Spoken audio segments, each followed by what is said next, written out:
कानपुर में अनमोल रत्न सेवा संस्थान पंजी द्वारा अखिल भारतीय कवि सम्मेलन एवं सम्मान समारोह का आयोजन हरिहरनाथ शास्त्री भवन सभागार खलासी लाइन में किया गया। इस कार्यक्रम में मुख्य अतिथि के रूप में कैबिनेट मंत्री राकेश सचान और विशिष्ट अतिथि के रूप में मयूर ग्रुप के महेश प्रसाद गुप्त सम्मिलित हुए। कार्यक्रम का शुभारंभ मां सरस्वती के चित्र पर माल्यार्पण और दीप प्रज्वलन के साथ किया।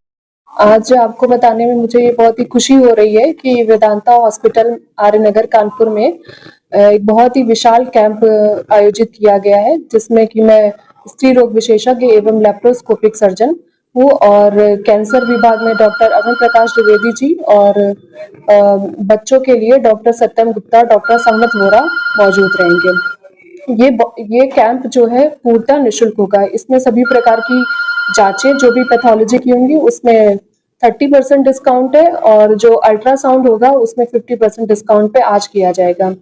एक और चीज है जो कि आज ही बहुत ही कम दाम में सर्वाइकल कैंसर के लिए वैक्सीन प्रोवाइड की जाएगी, जो कि उसका मूनन रेट जो होता है वो 2200 रुपए की होगी, बट आज हमारे यहाँ वो 1200 रुपए में प्रोवाइड की जाएगी, ताकि ज्यादा से ज्यादा जो लड़कियां हैं वो सर्वाइकल कैंसर की वैक्सीन से वैक्सीनेट हों। और इसकी जांच भी होगी सर्वाइकल कैंसर की, वो भी बहुत ही कम दामों में की जाएगी।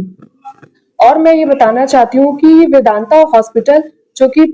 पहले से जो है हड्डी के लिए बहुत ही फेमस हॉस्पिटल हुआ करता था, लेकिन अब में पिछले 5-6 सालों में यहाँ पर गायनी का मतलब स्त्री रोग का और बच्चे का बहुत ही अच्छा ट्रीटमेंट हो रहा है। यहाँ पर हर सभी प्रकार की हाई रिस्क प्रेगनेंसीज की डिलीवरी हो रही है। हाई रिस्क प्रेगनेंसी जैसे कि प्रेगनेंसी में बीपी का बढ़ा होना या शुगर होना या फिर थायराइड होना या जॉइंटिस होना। डिलीवरी के बाद कभी कभी ऐसा होता है जो हाई रिस्क बच्चे निकलते हैं, प्रीटर्म हैं, समय से पहले के डिलीवर हुए हैं, या आईवीएफ के बच्चे होते हैं, ट्विंस बच्चे होते हैं, तो उनको